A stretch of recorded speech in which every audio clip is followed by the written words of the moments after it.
All right, what's up, y'all? Welcome back to The Rage. I am your boy, The Raging Atheist, here with one of the first YouTubers that I watched on YouTube. I'm pretty excited about this. Godless Engineer, I'm sure you all know him. No preamble, so no time to let you guys just come in. We're just going to start this thing. But what's up, Godless Engineer? Tell us about your channel as if they don't know you. Yeah, so it's awesome to be here. Awesome to finally kind of get to sit down and talk with you.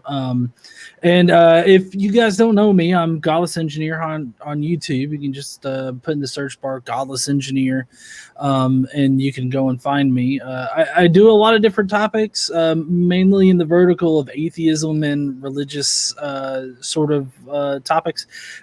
Mainly, I analyze Christian apologetics and try to give you the best arguments and information so that you can stand up and use your voice. So that's really what I'm targeted at. And so I cover a lot of whether or not God exists, arguments for the resurrection, of course, whether or not Jesus existed, and other topics like that. Yeah, and I've been watching you for a long time. So when I started my channel, I molded myself kind of after edgelords. But you were you were one of the few atheists I watched. I had I had Essence of Thought back then, Cult of Dusty, The Amazing Atheist, Aaron Ra, and you. And I remember one of the first videos I ever saw of you, you were dancing and arguing against what Christians were saying. I don't know if you remember that video, because I don't think it was a staple on your channel. But I was just like, all right, I could watch this guy. He's dancing and arguing against Christians. So yeah, I'm super stoked. That was a long time ago, so I would doubt if you remember it. Oh, well, I mean, I remember that video because Shock of God called me the dancing atheist for a bit. Yeah.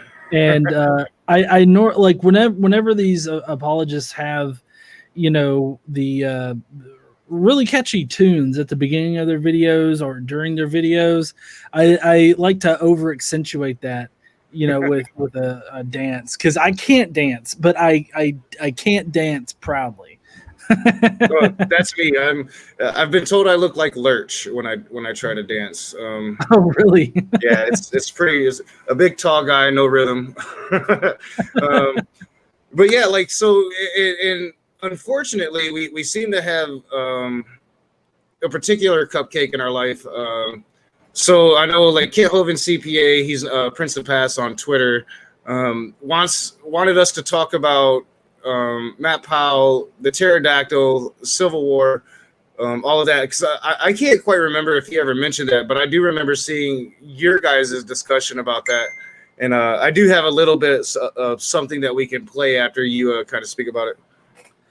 Right. Well, it occurred during my interview or discussion, really, with Matt Powell. And basically, I just wanted to talk to him for a little bit and see what he believed and what he thought.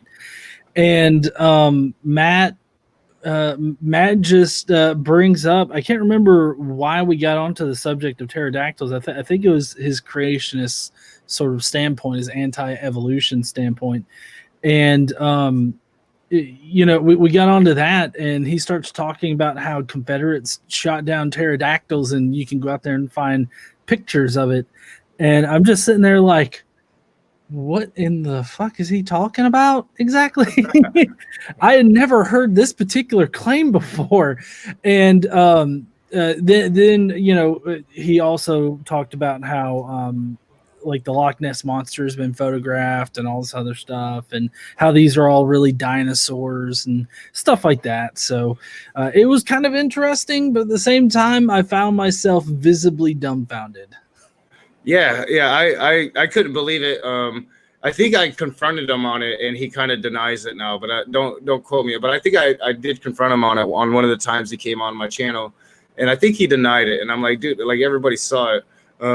I was going to show your encounter, but I found this one. I remember this one from my friend X on the Utah Outcast, and I thought this would be just perfect to kind of show everybody what we're talking about in case they're not aware of this situation.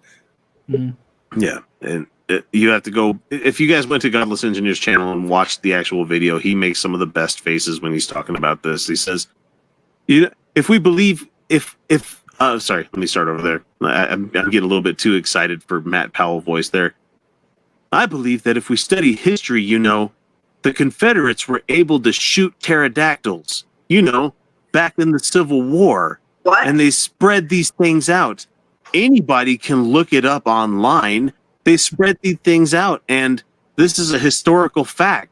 So, they spread this thing out, and it's got huge wing length. It's a pterodactyl they shot. So, of course, these things have been around.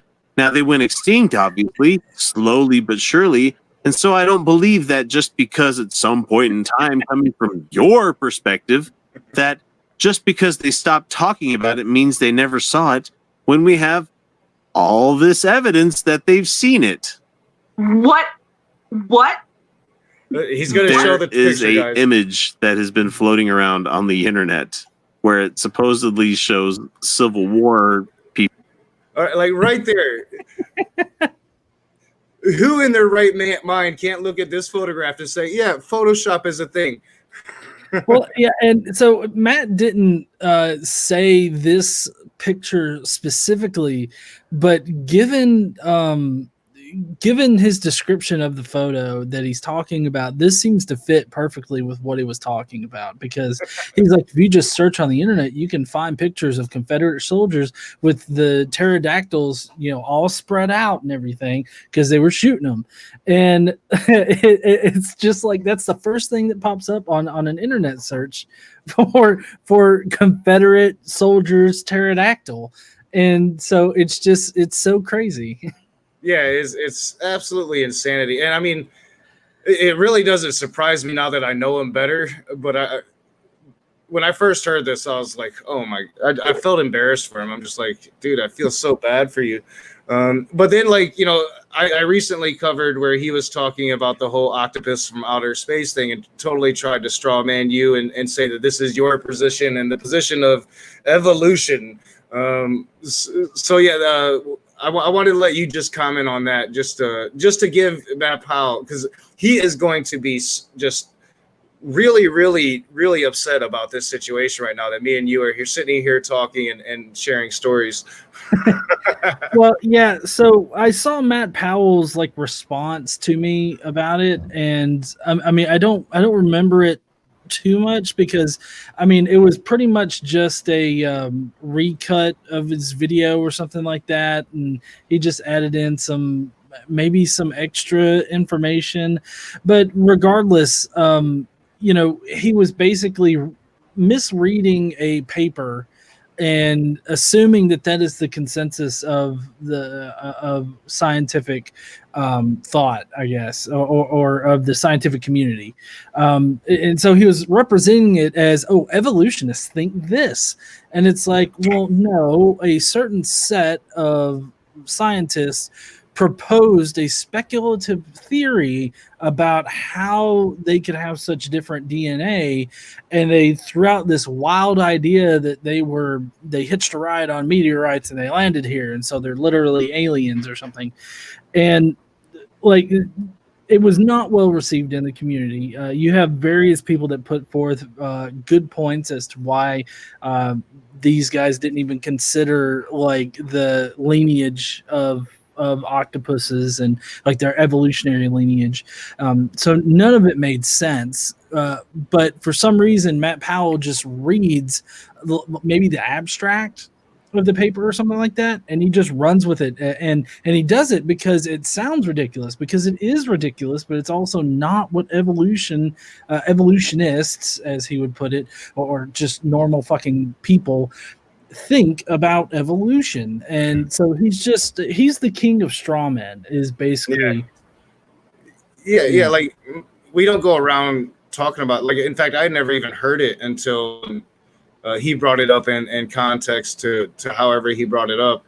I'm just like, what are you? And then I looked into it and I saw the paper that you were talking about, and then I looked and I saw the dissenting opinions, and I'm like, yeah, dude, this isn't even it's not even science. You have some people saying a thing is possible and a whole bunch of other people just probably not. This is not evolutionary theory at all. Well, yeah. And that's what he does.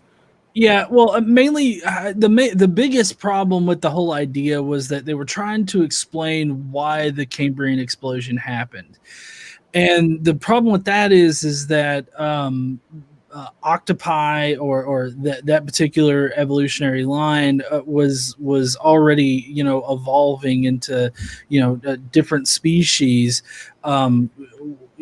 After the Cambrian explosion, so like the octopi and squids and all that, like they uh, did not evolve with the Cambrian, like they didn't appear here on Earth at the Cambrian explosion. I mean, there's a clear lineage back. So the whole use of it in order to explain, the Cambrian explosion or anything like that is just ridiculous. Oh yeah, and it's what he does. Like in our second face to face, he hit me with something I never heard about Tyrannosaurus Rex soft tissue, and try to get me to read an article in the middle of a debate. And when I actually got home and I went and I researched it, and I'm like, this is nothing like what he said. There's no truth to any of the things that he just tries to hit you with something like you've never heard, and then get a reaction about it. And that's kind of like his thing. He did it with like the Ica stones. He doesn't think most people have heard of the Ica stones. And then like I think he forgets that he's already talked to you about that. So he tries to hit you with it again because it's part of his stick. And then you're like, well, I did research it since the last time, and everything you're saying is bullshit. It's like but yeah, screw Cupcake. He's a constant pleasure of mine, but I want to talk about Jesus, and this is something that like I've been really passionate about with some watching some Richard Carrier debates, but especially probably I started researching it after your debate with Cyrus. And I had an exchange with Cyrus, and where I was like, I thought Cyrus won the debate, but I think it was super, super close. And considering that I like sided at that point in time, probably more with Cyrus's position, the fact that you were so close to that position, I was like, I'm gonna start looking into this. And since I've been looking into this, I have been obsessed. So I've got a few questions, and I'll just kind of let you talk and kind of fill us in on what you think about mythicism and how you got there. I'll start with like my favorite quote is probably by Dr. Price, and he says, "If there was a historical Jesus, then there isn't one anymore." So I just like want to ask you what mythicism is. Like, what do you when somebody asks if you're a mythicist, what does that mean to you? Well, I pretty much relay the minimal mythicist position that more than likely Jesus didn't exist in history, and that everything about Jesus can be explained with an understanding of how the Jews understood their Septuagint or their scriptures. And because everything that describes Jesus and everything that you could say about Jesus ultimately stems from the Old Testament and other cults in the surrounding area, that it's Jesus did not have to exist in history for Christianity to come about. And I think that more likely than not, he didn't exist.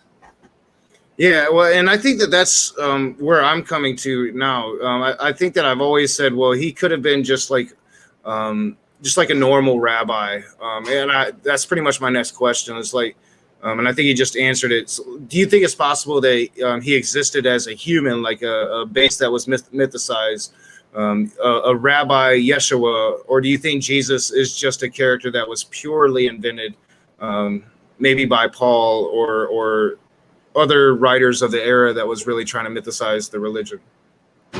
Well, so I do think that it's possible that a rabbi or some kind of minimal historical Jesus could have existed, even though I think that it's more likely that he didn't exist. I still acknowledge the fact that we just don't have a lot of good evidence prior to Paul, and so there's no way for us to really know like absolutely whether or not he existed. So I think that there's still a chance that he could have existed, but I think most probably he didn't. And it definitely wasn't like just Paul that made up Jesus or anything like that, because Paul was persecuting Christians, so it was obviously there were Christians before him. So I think that it was just a natural evolution of the Jewish faith, because they already had this concept of a Messiah figure that's supposed to be coming and, absolving them of their sins and saving them, and basically being the next, phase, of their faith.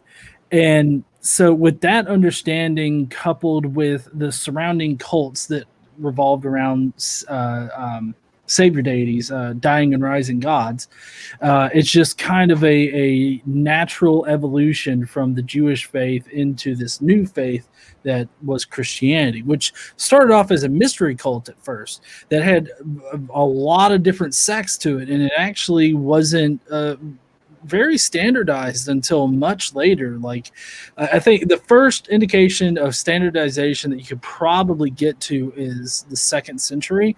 That's when the New Testament books, like everything that we would consider to be part of the New Testament books, pretty much were sort of pieced together in the 2nd century. That's also when the Gospels got their titles and all this other stuff. So that's really when they started standardizing the religion. Prior to that point, we don't know all the different sects of Jewish Christians that were out there. We do have inclinations with different finds, which I can't remember.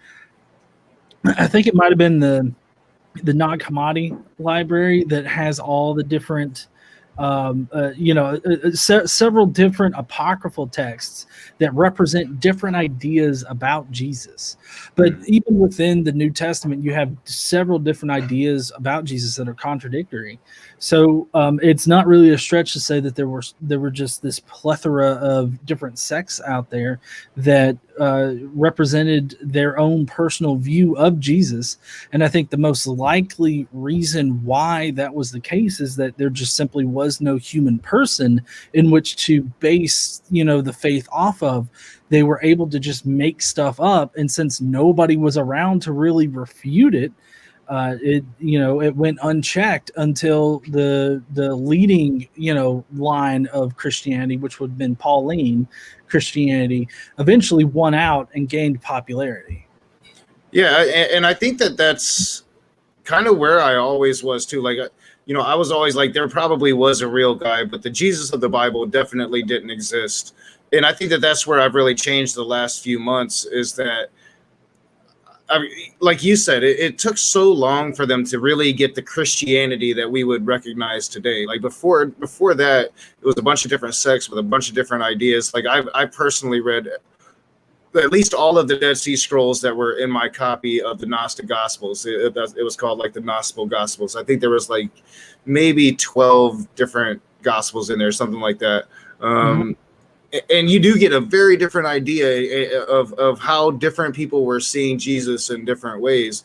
And I think I've come to that conclusion too, that just over a period of time, making shit up as they go, you get to the Pauline doctrine, which really kind of seems to solidify what we know the religion to be today.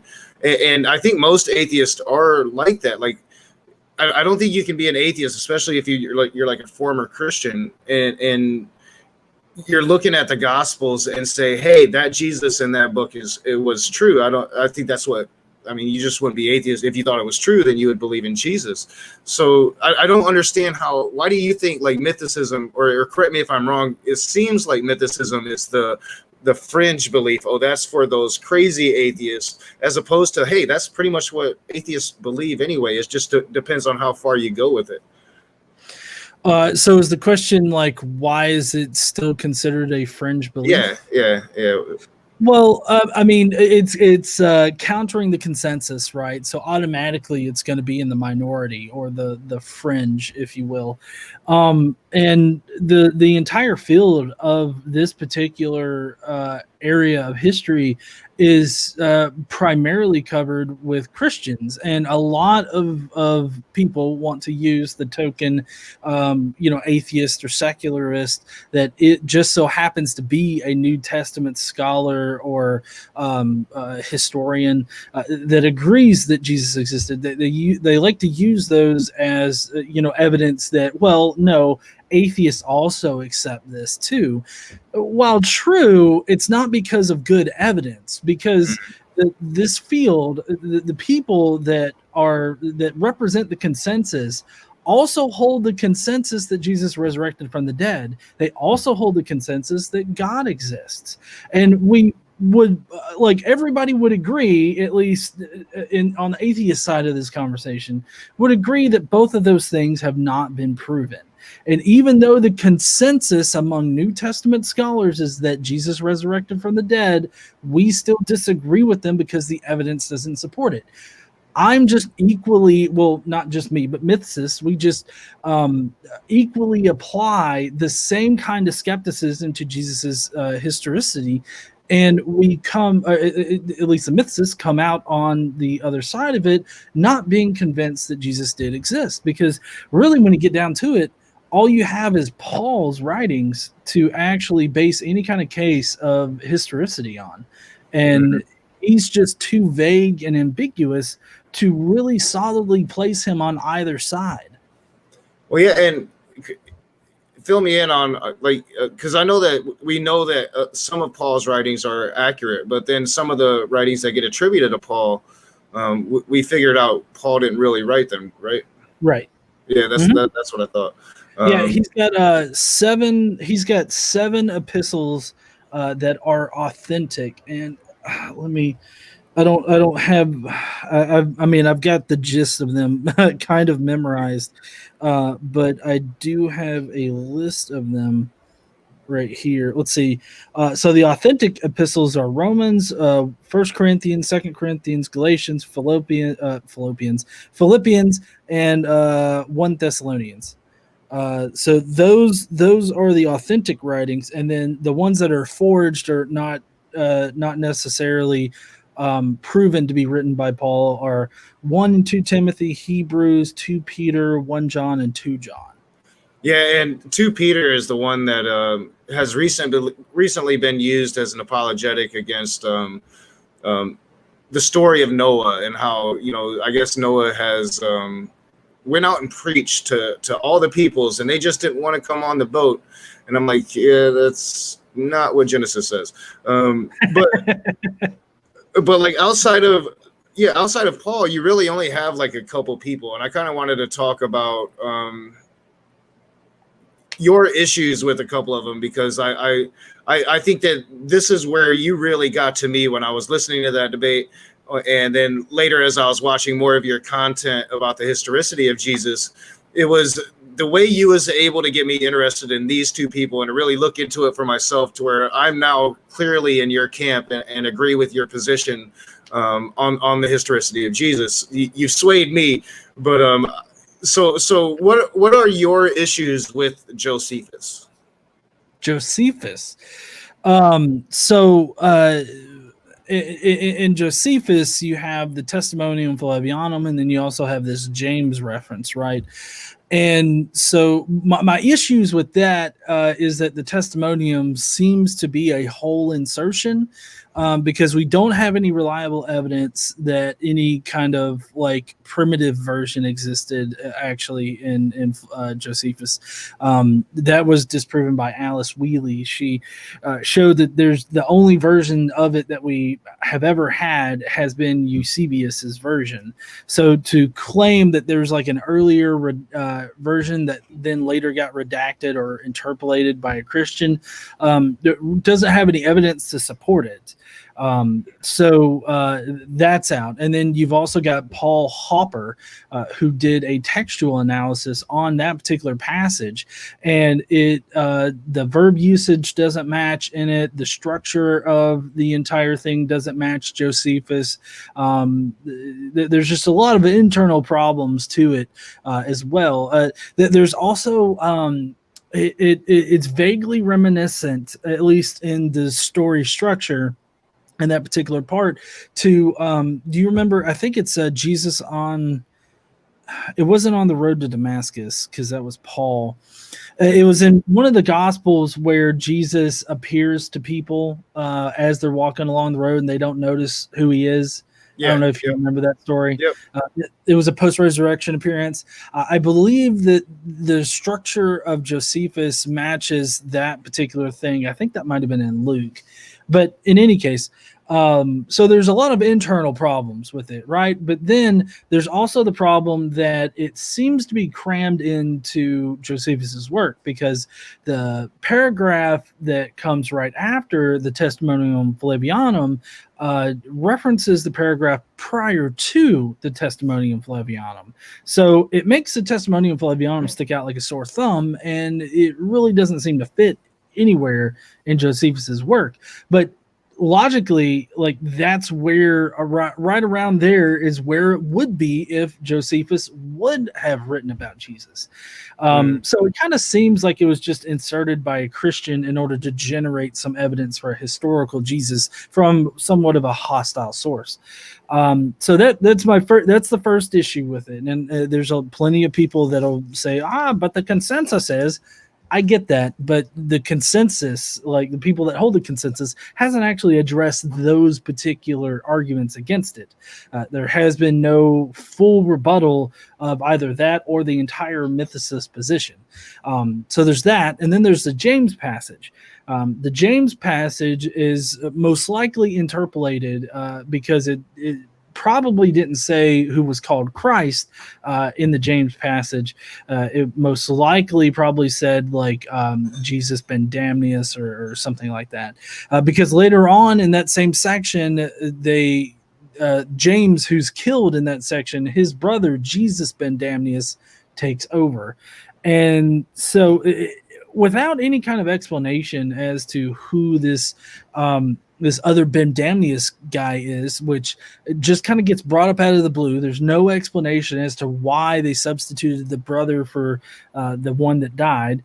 And there's just no explanation for it. But also, even if you take it at face value, there's no reference back to, like, even if the testimonium was there to begin with, there's no reference back to anywhere where Josephus explains what a Christ is, because considering the audience that Josephus was writing to, he would need to explain what a Christ is.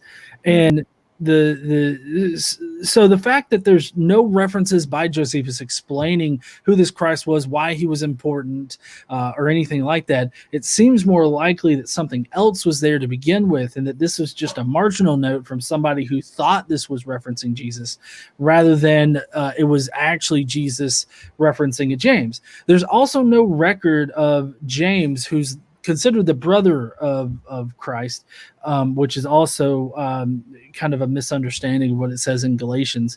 But there's like that particular story about how James dies doesn't match any kind of information we have about James the Pillar or any other James dying. This is literally the only instance of it happening anywhere, the only record of it, if it does pertain to Christ. So there's a lot of different problems with this particular passage as well. Yeah, and as I was looking into Josephus, that's kind of what I found too. Is it seems to me like it was like a secondhand writing, like he's talking to somebody and just kind of relating what they were writing. And then as I was looking into Josephus, I was watching a Richard Carrier debate. I can't remember who he was debating. It was a couple of Christians. It was like a 2-on-2. And he mentioned Jesus ben Ananias. I don't know if you've ever heard of that figure. Yeah. And then I started looking into what Josephus had written about that guy, and I was like, holy shit, Carrier's onto something, because there was a lot of similarities. There was a lot of differences. So yeah, I found that fascinating, and just how that character was so close, but at the same time, I don't know. I'm still like deep into this shit. I can't get enough of it. Well, yeah. So just to be a bit more specific about Jesus ben Ananias, he's most likely the figure that Mark based his gospel on, which then inherently affected all the gospels. That's what I was thinking, and I was trying to figure out a way to ask you that, and you just answered it for me. So yeah, thank you. It's fine. So Jesus ben Ananias has a lot of key facts about his life that also match how things happen for Jesus in the Gospels, which the Gospels is kind of far removed from Paul, not so much in theology, but in the idea of what Jesus was, because Paul was writing in the 50s, while Mark was, being written at least, as early as the 70s, if not later. So you got Paul writing in the 50s, and he never explicitly states anywhere that Jesus walked the earth or that was born on the earth. All of his statements are vague, especially when you consider the original Greek that they were written in. So it makes it that's why I say that Paul is vague and very ambiguous, because he doesn't actually say that Jesus walked the earth. He doesn't know anybody that saw Jesus walking the earth, which a lot of people come back and say, well, he talked to disciples. Obviously, he knew somebody. But that's actually injecting information we get from the Gospels into the earlier writing of Paul, because Paul never cites anybody as being a disciple. That's an assumption that we have placed on Cephas and James the Pillar and all this. Those are assumptions that we put on it after the fact. We don't know how Paul considered those people, other than that he considered them to be apostles before him. So apostles, considering that Paul is an apostle, can at most just mean that they had a vision of Jesus where they were elected as specifically a spokesperson for Jesus. And so that is what that distinction is. Yeah, and it struck me, and I had talked to Paulo G. I don't think it was about this Jesus, but just Paul in general, and we were kind of chatting real briefly about how once you start really looking at this, you just can't look away, because it's so different than what I remember growing up as a Christian and being told all of these things when you actually start looking at the real history of it. And that's what I think is most important about your work is, there's a few mythicists out there, but they're not really putting out content. You can catch a carrier debate, you can catch a price debate, or a price will go around and talk to people, but you're constantly putting this stuff out. And I don't feel like I know enough about it now yet to put out mythicism content. And that's one of the things that I really like about your channel is this, I can get that content there if I go and look for it. Another writer that Christians like to go to a lot, and I think you've recently had a phone call, because you have an actual call-in show now where people can actually call in and try to prove that Jesus existed to you, right? So I think it happened recently. Somebody brought up Tacitus, and I just wanted to hear kind of have you replay your thoughts on Tacitus for me. Okay, so I usually like to start off any discussion on Tacitus with, if we take Tacitus at face value, it still only gets us to 64 AD when the burning of Rome happened. It actually doesn't say anything about Christians existing, or not Christians, but Christ existing prior to that. That's actually an assumption that people make because he regurgitates information that he got from the Gospels. Well, not that he got from the Gospels, but most likely he got from either directly or indirectly other Christians that were around. So if you want to go that route, that's fine, but that still only gets you to 64 CE, which is a good 34 years after he supposedly died. So that really doesn't help. But there's a solid case to be made that a lot of what he wrote specifically about Jesus was actually interpolated. Well, for one thing, and this is going to be an argument from silence, but not all argument from silences are fallacious. We actually don't have anybody referencing this particular passage until the 4th century, right? And the problem with that is that there were plenty of things being written about Christians being persecuted by Nero before that point. It wasn't until that point that we actually get a reference to it about Nero persecuting the Christians. So there's Origen. He could have cited Tacitus on this. Anybody could at that point could have cited this about Tacitus, but didn't. So That's one particular argument for it. Another thing is that he used the word Crestus, and we know for a fact, like forensically, that it was originally Crestus. Or not Crestus, Christians that he was talking about. And so it doesn't make a lot of sense for him to say Christians and then attribute it to Christ, right? Which Christos is the who he attributed it to, which in our current copies of it, we can only detect a change on the Christians part, Christians. We can't really detect a change on the Christos, but it seems like that is a later interpolation, either purposefully or maliciously, or purposefully or accidentally. But regardless, it doesn't make sense for him to suggest that Christos was the leader of the Christians. That's the issue there. One of the things that comes up with that particular argument, though, is that some people will say, well, people regularly confuse Christos and Crestus because of how the letters are often confused for each other, right? But the point that they don't bring up is the fact that only people that commonly speak or very primitively write in Greek would have done that. Like it was very common in common writers. But the problem is that Tacitus is not just a common writer. He was sort of an expert writer, if you will, as far as his ability with it. So he wouldn't have made those common mistakes, like mixing up Christians with Christians or Christos with Crestus, that kind of stuff. So you have to take that into account, because that is a vast difference between the two types of writers that existed in the 1st and 2nd century. Well, yeah, and I think that Christians like to bring these writers up because here you have writers closer to the time period than we actually know that the New Testament was formed a couple hundred years in.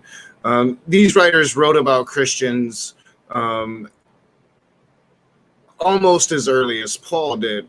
But I think a thing that a lot of atheists say, and I'd like to get your opinion on it, is like wouldn't we have historians or even just layman writers of the time if we had this Jew committing miracles in a Roman province? Yeah, sure, maybe on the edge of the Roman Empire, but still, wouldn't we have more writings that clearly indicated from the time period when the man actually existed, that, or any writings that would indicate that he was actually doing these things and people were aware of him doing these things? Like, is that a fair argument for atheists to be making?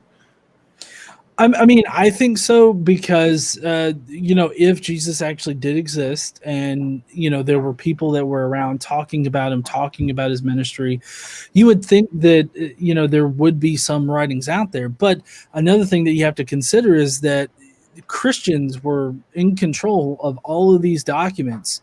At some point in time in the history of these documents, Christians were in complete control of them. So they had the ability to snuff out, a lot of heresy and a lot of information that could be useful to us now. I mean, that's exactly how the Nag Hammadi library got to us, because there was an order to snuff out all of these apocryphal writings and everything like that. And luckily, somebody went and hid these things in a cave.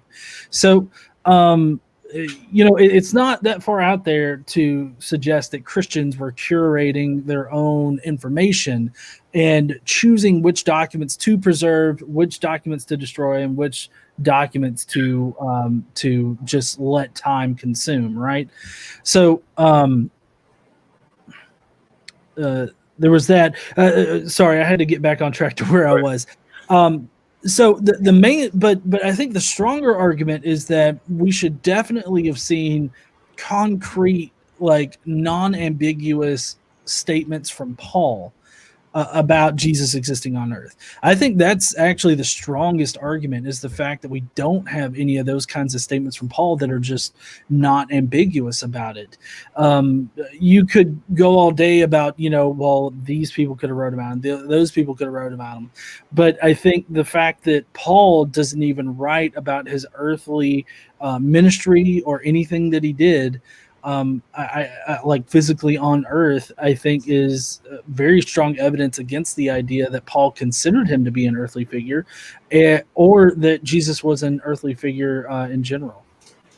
Yeah, that's something that I really want to go back and look at Paul's writings and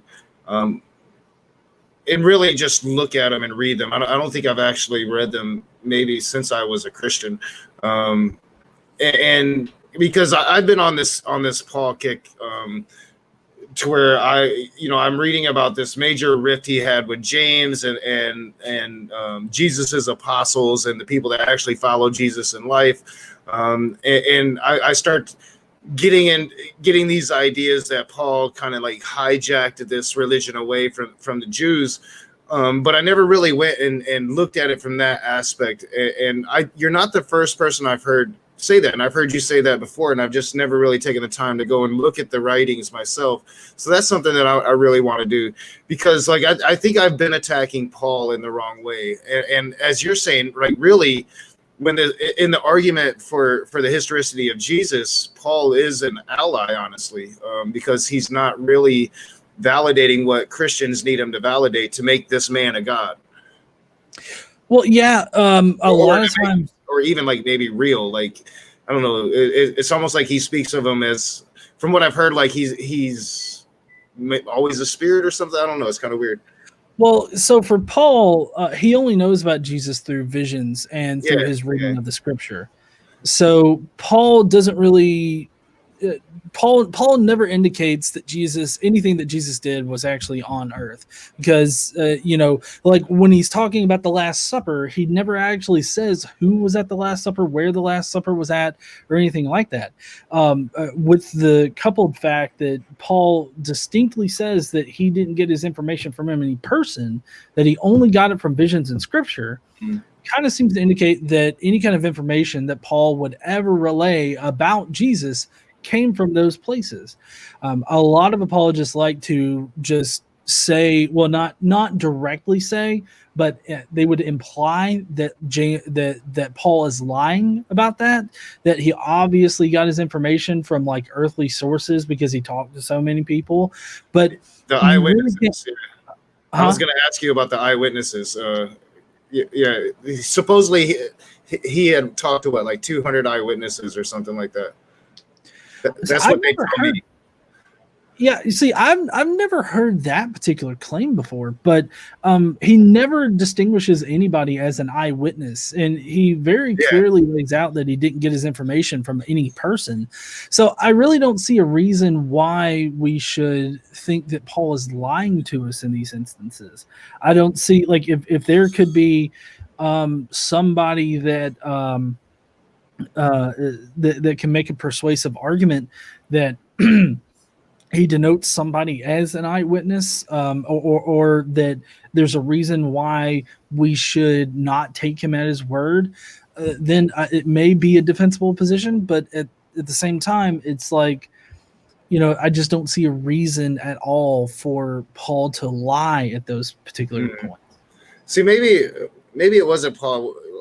It was his friend Luke, or I can't remember. Like I just had it recently, my like first ever real mythicism discussion on the channel with Christians, and it was like praise I am that I am and sky out. So it's not even like real Christians. I saw you had a debate with Praise recently. I believe it was over the ones that said that. Yeah, it was over the historicity of Jesus, I believe, and he just brought a slide, a PowerPoint slide with a bunch of quotes from people. Yeah, that's praise for you. But he definitely won that debate because he never loses. He just never obviously loses a debate.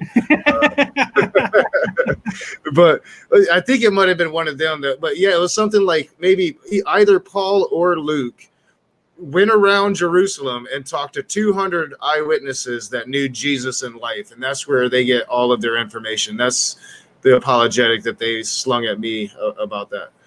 Really, that's Yeah. it. I wonder where they got that particular figure from, because there is like 1 Corinthians 15:3-8, who talks about 500 witnesses, people that saw like the risen Jesus, but I've never heard the specific claim of 200 people. Yeah, Like, that he maybe, talked to. maybe I imagined it because there was just so much craziness that night that it. But no, I fairly remember somebody bringing that up to me. So if you haven't heard it, it's really not even a really legitimate apologetic when it comes to the historicity of Jesus. So we'll just wash that under the table. Yeah, and I was gonna save it for last, but like you have experienced other Christians that I deal with, and Praise and Sky Otter both they're a bit out there. Yeah, she's trying to be on camera. I was going to use my green screen and it just wasn't working, so now she's taking advantage of it. So Okay. shouldn't be in my YouTube videos, baby. YouTube don't like that. Yeah, she wants love time, but she'll get it after I'm done. Okay. Yeah. You kids, man, kids. Oh yeah, I know. Yeah, it makes it easier when I have my green screen up, because then she can be back there just doing whatever she wants to do. But yeah, no, this is great. Do you have any mythicist debates coming up soon, or because I know like I usually try to tune in for your call-in show, but like, do you have a debate coming up or anything like that soon? Well, I do have one on the reliability of the Gospels coming up, and that's going to be on. I forget the channel name. It's a Christian channel. It's coming up at the end of the month. Currently, right now, I don't have any debates on this particular topic. I generally, I always like setting up debates because I like talking to people who constantly talk crap in the comments and always just make baseless assertions.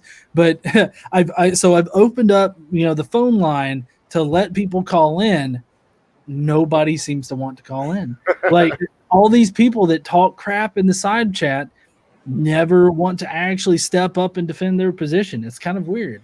Yeah, I've had that issue too. Like so many people will come in and just say horrible things, and then I'm like, well, come on and say it. You can even hide behind an avatar. You can do whatever you want to do, and they never want to come on. And I'm like, you would think you would get, if you had your chance to say it, you would take it, but they never do. I've had people tell me that I should start a call-in show, and I'm like, nope, I'm that's not me. I've seen other people do it, and they get call-ins, and they're really small, but they're your friendly neighborhood atheist. He's a really nice guy, so people there's really not much animosity, and I think both of us probably have somewhat of a reputation for not taking too much shit, so. But like, what do you think? And we'll wrap this up because I know you've got a phone call you got to take before too long. But what do you think is the best evidence that Jesus didn't exist, and not just the Jesus, the miracles? Because I mean, none of that shit matters. But a historical Jesus. What do you think is the best overall evidence that makes you lean to where, hey, he just didn't exist? Well, so I think the best evidence out there is Paul. Paul's our first indication of Jesus, like in writing at least. That's the first bit of evidence that we actually have that Jesus might have existed. But when you critically examine words, which oh crap, am I freezing up? Yeah, you're going a little, buddy. I'm not sure if it was me though.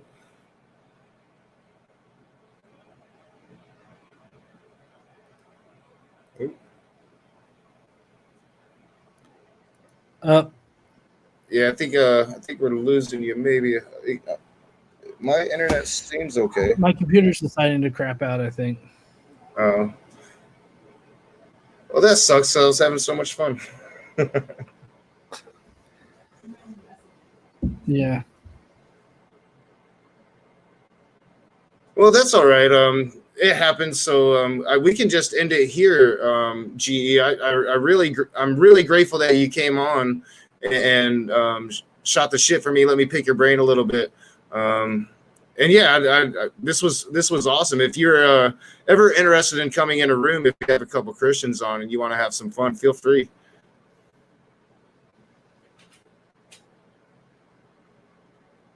And I think we might have lost them.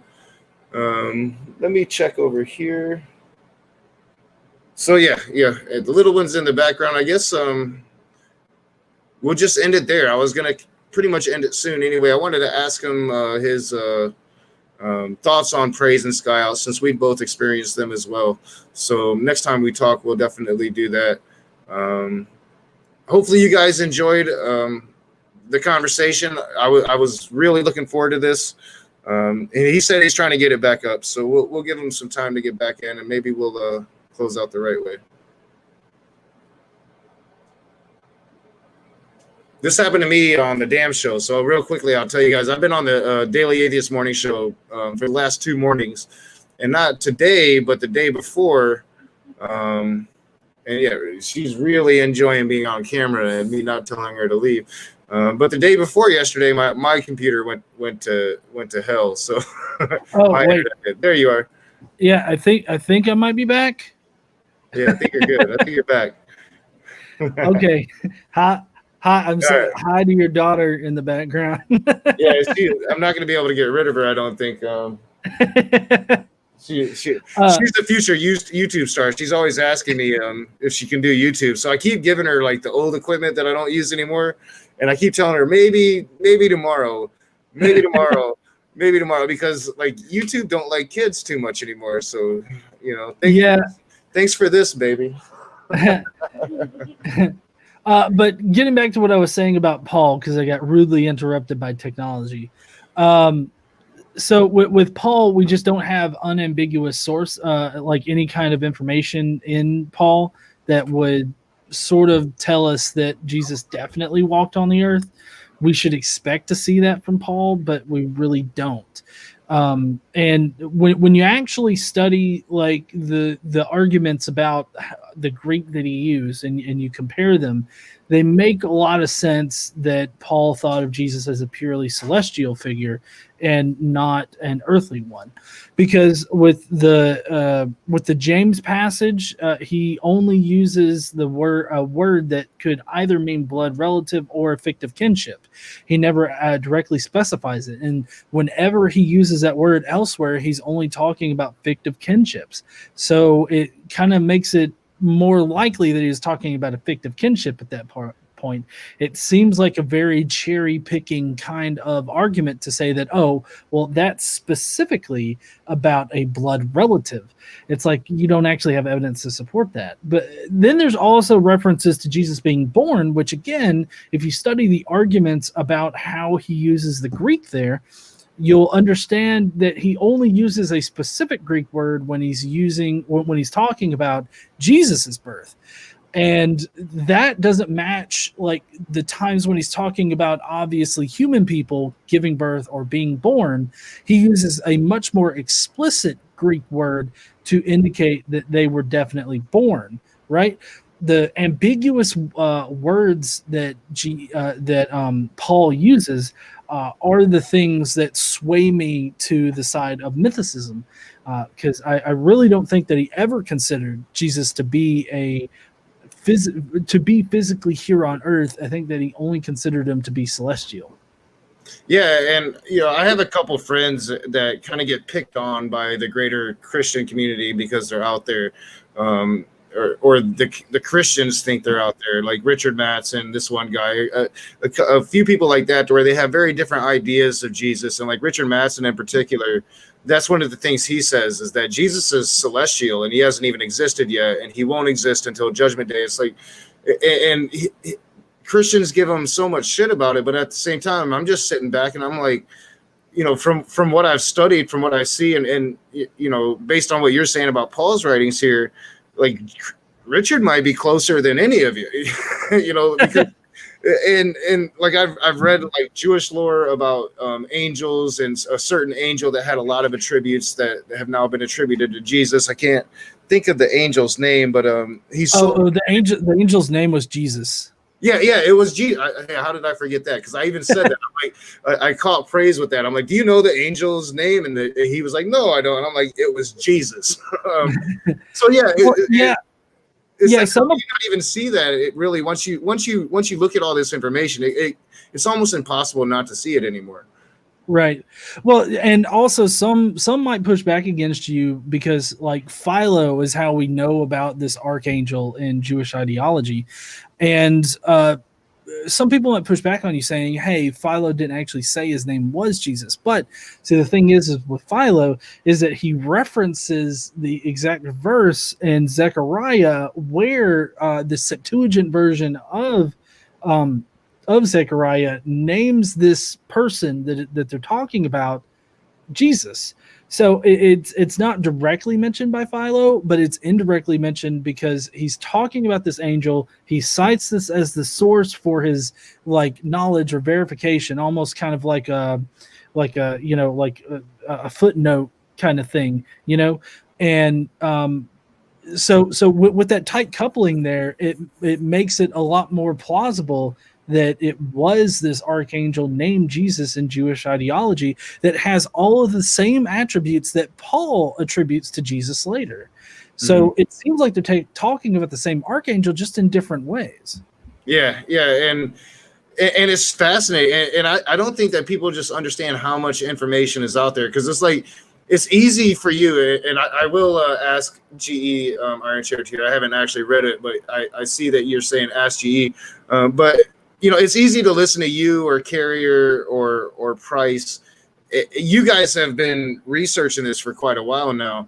Once you actually get into the research, there's so much to it. I mean, that's the thing. That's one of the roadblocks that I've stumbled into, because I work a full-time job. I try to get content out every day. I got to clean a house. Here soon, she'll be starting online school. Thankfully, our school district made the right choice. You know, ours too. It's really hard to find the time, and then you find the time and you realize I've got so far to go still. Like I've got so many things to read, and I think people should just do it. You got to just trudge through it, and eventually you'll be done, and you'll be to that point where you're familiar with it, and then you can be like you do, get up there and just spit this stuff because you really enjoy talking about it. Right. Well, if I can pimp this real quick, I do have this handy little app here called Crestus. It's both on iOS and Android, and it's got all like relative information that you would want, like Christianity without Jesus. These are all the elements of context for mythicism in general. Oh, that's awesome. Yeah, that's great. You can read through all of these and get like a pretty good synopsis of the position. But also in it, we have, let's see, like just for instance, we got comparative examples. We got the Roswell analogy in here explaining that, Ned Blood, the cargo cults. We get information on that. We've got information on a lot of things. One of the biggest updates to it that I did recently was putting a comparison of just a plethora of different historical figures for which we have way better evidence than we have for Jesus. Because one of the common arguments is that, well, Jesus is better attested in history than any other historical figure.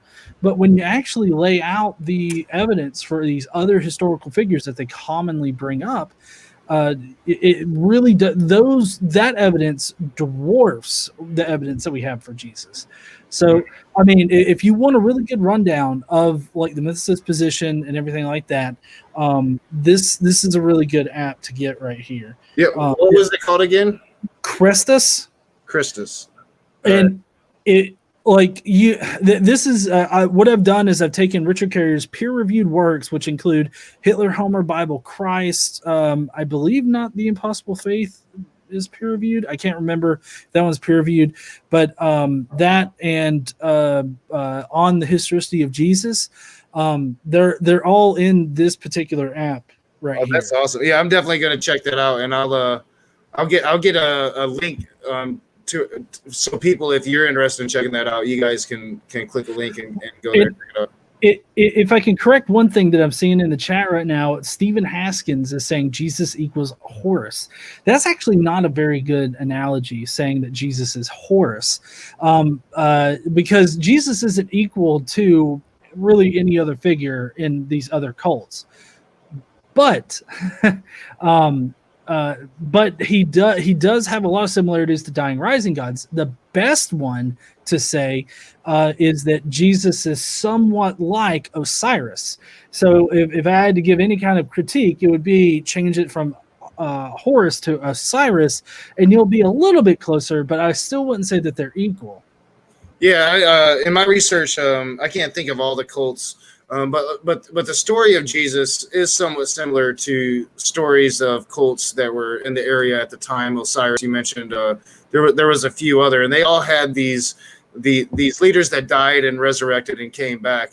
There were similarities, but yeah, I agree with you. I used to be one of those atheists that would really try to portray some theft of pagan belief, and I've come to the belief that I think it's more of just that seemed to be the fad at the time was these types of figures, and cults seem to pop up.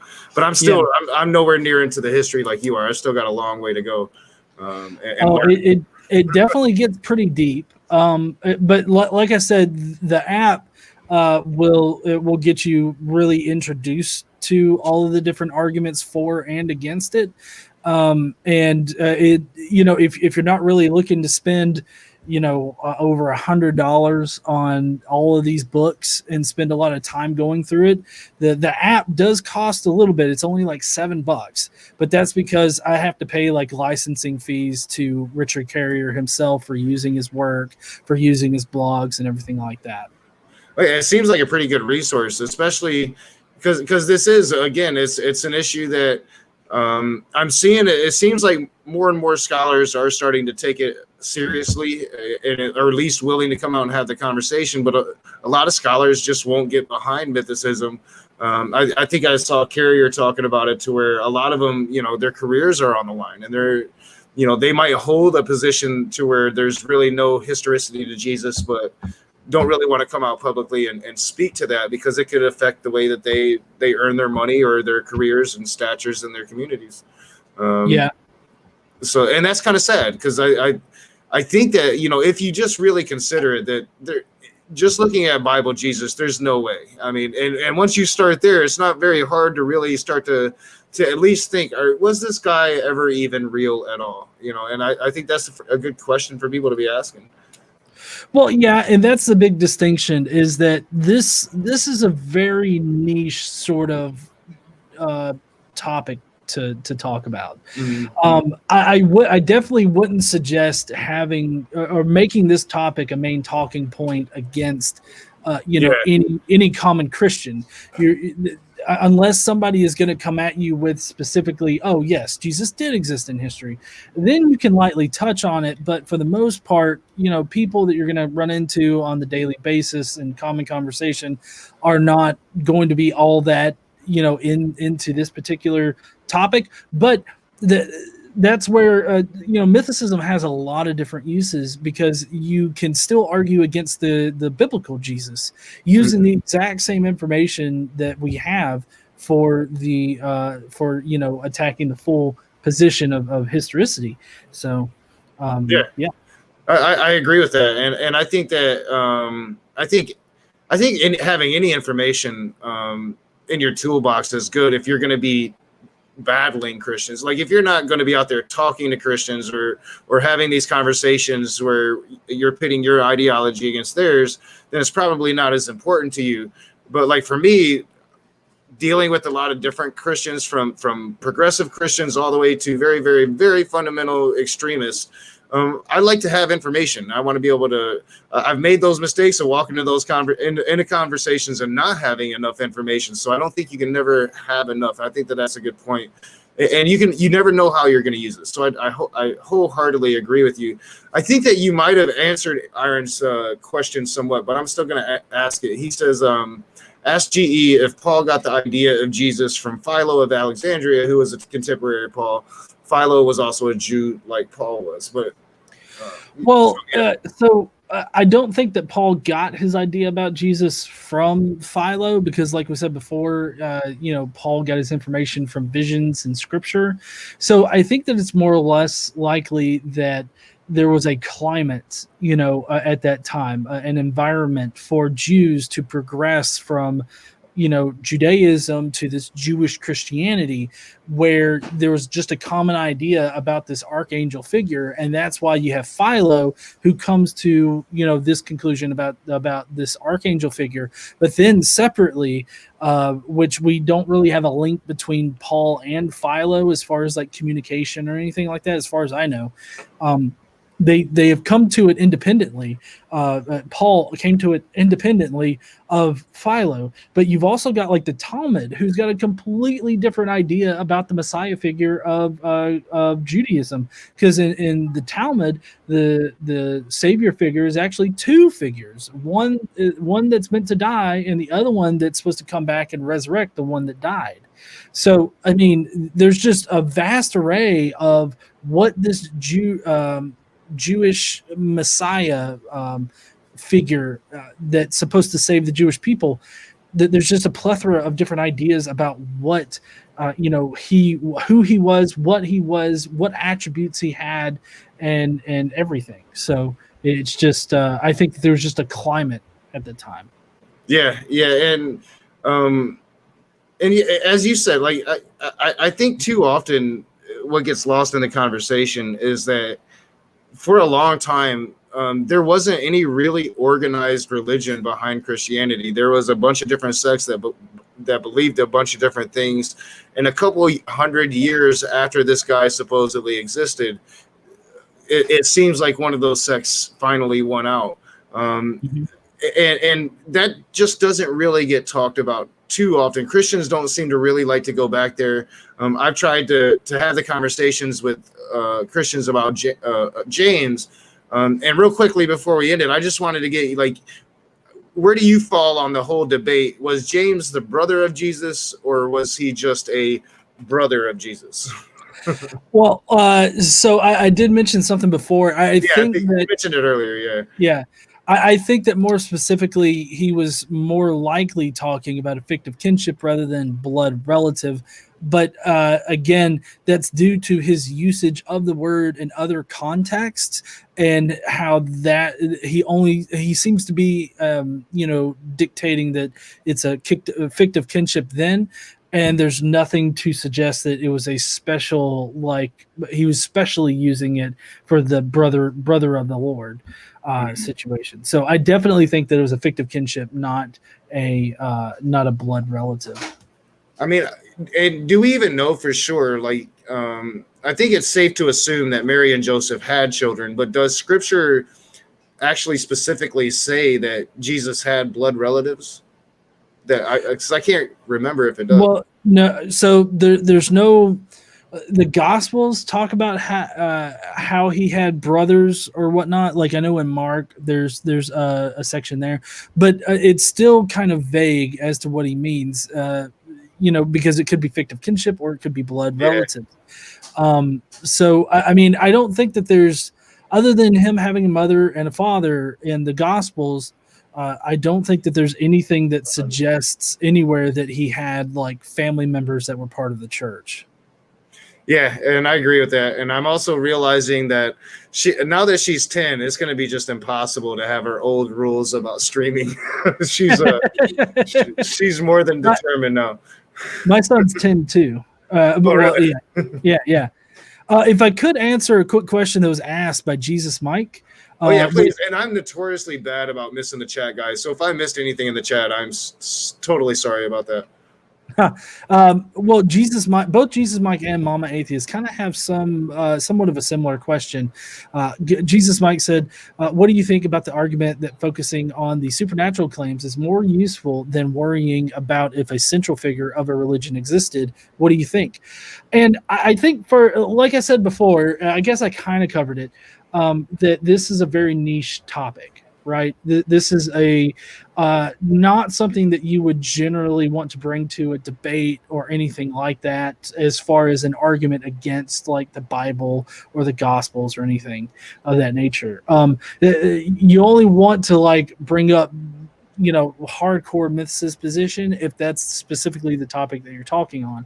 If you're just talking to a general Christian out there or anything like that, I highly suggest not even bringing up the idea that Jesus never existed, because more than likely their knowledge of Scripture or the Bible in general just does not go further than just surface level. So you getting into the very nuances of Paul's use of Greek and the nuances of how we do historical research and all this other stuff, you know, that's just really going way too over a general Christian's head or the general conversations.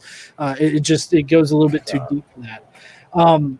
So Mama Atheist asked, does it even matter if a historical Jesus existed? I really don't think that it does. I mean, it certainly doesn't matter to me whether or not the man existed, but that's also why I take such a very strong position on it, because, you know, it doesn't matter to me at the core of the issue. It doesn't matter, but I'm still persuaded that he didn't exist. And so I think that there needs to be a very positive and good role model for that. And I hope that I can, you know, at least provide people with good information on it, you know, and good rebuttals to common things. Try to get people to understand the actual evidence surrounding Jesus and how scant it actually is. If somebody still comes out on the other side of it as believing that a historical Jesus existed in whatever kind of form, that's perfectly fine. But just know that if you say, well, he definitely existed, then I'm going to push back on that. Yeah, and I think that you're spot on there, because if you're bringing that up in like just the context of a normal conversation with Christians, well, to them it's you're dismissing everything that they believe in, and you're just putting their guard up, and you're not going to really have a productive conversation unless it's in the specific reference. Hey, we're going to be talking about historicity, and they're coming prepared for that. There's really not much of a conversation there with just your normal everyday Christian. And, Right. As for like, does it matter if Jesus exists? Like if a historical Jesus existed? I don't think so. I was listening to Dr. Price earlier, because I usually listen to either Dragnot, Dr. Price, or Dr. Carey, or somebody along those lines as I'm cleaning my house and stuff. And so I was listening to him earlier, and he was talking about just how it would be so far removed, the historical Jesus, if there was something there at the core that all of this does come from some dude. There would be no way that we could actually know that person and what he really stood for, because he's just been mythicized so much that there's nothing left at the core for us to really examine to determine what that would be. So while it's possible, and this is definitely a question that I don't think is answered and is set in stone, it doesn't matter, because we don't know who the real Jesus was, even if there was one. Mm-hmm. Yeah, and Carrier has a book called Not the Impossible Faith, which if you like listening to them, I don't know if you have Audible or anything that. I got Audible, yeah. Yeah, I would definitely suggest getting his Not the Impossible Faith, because he lays the pretty good groundwork for the idea that Jesus didn't actually have to like die and resurrect in order for Christianity to come about, because that's one popular opinion, is that Jesus had to die on a cross and had to resurrect in order for Christianity to even be a thing now. So that's I mean, I think he lays out a really good case in that book for the fact that that Christianity would have come about regardless of whether or not Jesus had either existed or been crucified and died and resurrected. Yes, I'll check that out. I've been meaning to read. I read one of his books. I can't remember the name of it. It was a long time ago. But I've been meaning to read more. I've been promising myself I'm going to read more. I got Audible. I never use it, so yeah, I'm going to try to check that out. And it'll give me something to kind of refresh my my brain, and because I always do this, and I get obsessed, and I'm always on YouTube, and I need to stop. So Yeah. yeah. Well, so Hunter Bailey actually just asked a question, which I know we're going to need to go here in a minute, but he said, how do you deal with the historical present used in Mark? I don't know what you mean by historical present. That's actually the first time I've heard that phrase, so I'd be very interested to know what you mean by that. But also, Mark very clearly at the very beginning of his gospel says exactly where he gets all of his information about Jesus from, because he misquotes Isaiah, and he quotes part of Isaiah and part of, I think, a psalm or something like that, and he mashes them together. And he starts out his gospel by saying that this is how we know this, Isaiah's quote, and then he goes on. Mark's gospel is highly coupled with the Elijah Elisha narrative. All of the miracles pretty much in Mark map to Elijah and Elisha or other unnamed prophets that did similar miracles. So everything in Mark seems to just be a revisioning of the Old Testament. So I don't understand why the historical present would be a good argument for Mark, but I'm interested to learn more about that particular apologetic.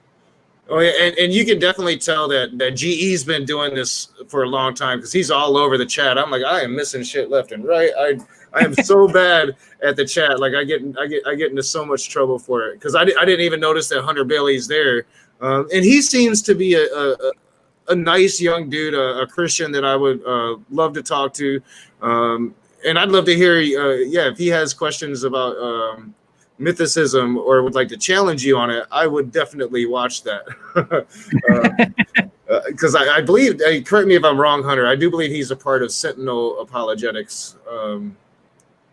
I could be wrong about that though. But yeah. So yeah, I know you've got to get going. You've got to catch a phone call here in a few minutes. So I wanted to thank you for coming on, GE, for talking a little bit of cupcake and a whole lot of Jesus with me. I had a good time.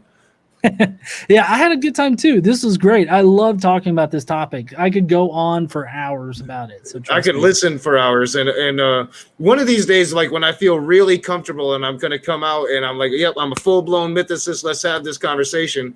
I'll run it by you and see where I'm at, and if you think I'm ready yet.